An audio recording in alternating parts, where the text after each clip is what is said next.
Friends, ఈ తీగ చూడండి. దీని పేరు తెల్ల గురిజ తీగ అంటారు.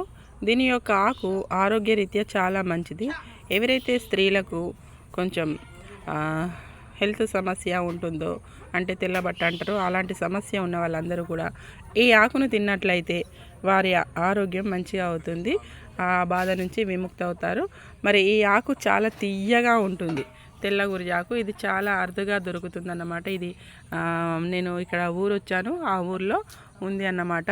అయితే దీని గురించి మీకు చెప్పాలనుకుంటున్నాను. ఇది కనుక తింటే ఇంతే కాదు, చాలా సమస్యలు దూరం అవుతాయి. ఆరోగ్యపరంగా చాలా లాభాలు చేకూరుతాయనేసి ఈ సందర్భంగా నేను మీకు తెలియజేస్తున్నాను. చూడండి, తెల్ల గురిజ ఆకు అన్నమాట. తీగలు తీగలుగా పారుతుంది. చాలా కొంచెం మనం పెట్టుకున్నామంటే ఇంట్లో పెరట్లో విస్తరించిపోతుంది. Thank you friends. మా ఈ ఛానల్ని సబ్స్క్రైబ్ చేసుకోగలరు, లైక్ చేయగలరు.